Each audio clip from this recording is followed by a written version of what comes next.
వస్తుందని భూమి మేము నా పేరు లక్ష్మీకాంత. ఆడికి సైట్ లో ఉండే వాళ్ళ పేర్లు అందరివి నీకు తెలుసు సైట్ లో ఉండే వాళ్ళ పేర్లు అందరివి చెప్పు. నా పేరు లక్ష్మీకాంత. సూర్యనారాయణ నల్లపైన భూమి అది గవర్నమెంట్ తీసుకుంటా అంటే మేము వెళ్ళాం కనంపల్లి గార్లదిన్న మండలం.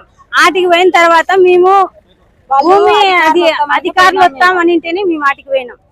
పోయిన తర్వాత వాళ్ళు ఏం చేసి మాది భూమి ఇది మీ మాకు ఇది కావాలని చెప్పేసి వాళ్ళ భూములన్నీ తీసుకున్నారు గవర్నమెంట్ ఆల్రెడీ.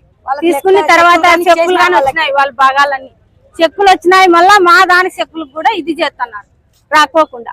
వచ్చేసి మళ్ళా మా అన్నదమ్ములందరినీ కిందికి పడేసి తొక్కి గుడ్డని తీసుకొని నరికినారు. నా భర్తను నరికినారు, నా మర్దిని నరికినారు. ఈ ఆస్తి పైన వాళ్ళకి ఏం అధికారం లేదు. ఆస్తి అంతా మాది, మా పేర్ల మీద. వాళ్ళకి ఏం అస్సలు ఇంతగాని ఏం ఆధారాలు లేవు. లేకపోయినా జోర్జనం చేస్తున్నారు.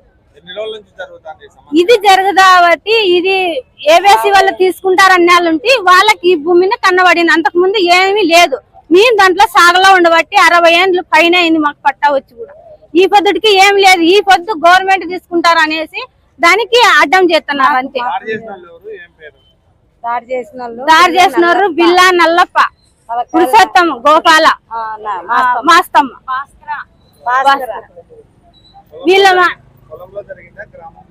పొలంలోనే మాకు అధికారులు వస్తారనింటేనే మేము వాటికి పోయినాం. లేకుంటే పోము. ఇళ్ళ కాడే ఏదో వాళ్ళు ఇచ్చినప్పుడు ఇది కానీ అనుకోసం మేము ఊరుకున్నాం. అధికారులు వచ్చి మీ భూములు చూపియండి అనింటేనే మేము వాటికి పోయినాం. వచ్చిన తర్వాత వాళ్ళే పడగొట్టేసి గొడ్డన్లతో నరికి అసలు మా వాళ్ళకి ఏం సోర్ లేదు. అది బతుకుతారా లేదనేటట్లుగా ఉన్నారు వాళ్ళు. అది ఏం మాకు న్యాయం అనేది మీరే చెయ్యండి. అనుకున్నారా లేదనుకున్నారా? పక్క నుండి అన్ని కథలు నడుపుతున్నారు. ఎవరైనది వాళ్ళ పేర్లన్నీ తీసుకొని మీరు మాకు న్యాయం చేయాలని కోరుకుంటున్నాం. నా పేరు లక్ష్మి, కనంపల్లి మన గ్రామం, గార్లిన మండలం.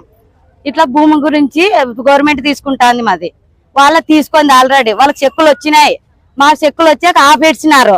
మేము వాళ్ళకి ఎంఆర్ఓకి కంప్లైంట్ ఇచ్చేసినాము, కలెక్టర్కి కంప్లైంట్ ఇచ్చినాము. వాళ్ళు వచ్చేసి ఆర్డీఓ కింద ఆపేసినారు. ఆర్డీఓ కింద మాట్లాడదామని పోతే ఎంఆర్ఓ వాళ్ళంతా మేము చేనులేక సాగులేక వస్తామని చెప్పినారు. వస్తామంటే మేము వచ్చినాము, సాగులే పోయినాము. పోయినాక మేమేం మాట్లాడుకోకుండా ఊకునే ఉన్నాం. సాయంత్రం వస్తాం 3:30 అని చెప్పినారు. చెప్తే మేము మళ్ళీ ఏరియా సాటికి పోయి వచ్చినాము.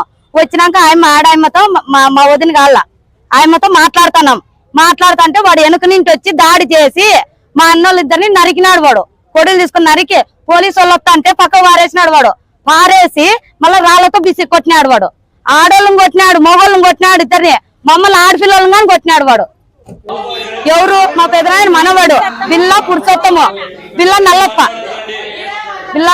పురుషోత్తము, మాస్తమ్మ. నలుగురు. వాళ్ళ పక్కన ఉండేవాళ్ళు వచ్చి శ్రీనివాస, రమణ, రాశిగాడు, రమణ, భాస్కర, మొత్తం వీళ్ళంతా రామంజి, బిల్లా రామంజి, మొత్తం అందరూ మాకి వినోదులుగా మారిపోయి ఇట్లా దాడి చేసినారు. మాకి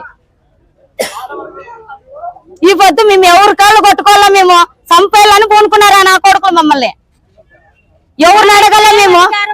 వాళ్ళకి అధికారం భూమిలోకి వచ్చేకే లేదు అసలుకి. మా నాయన అట్లా చేసి ఇట్లా గెలిచి మమ్మల్ని చంపేసినారు. మా ఆయన కూడా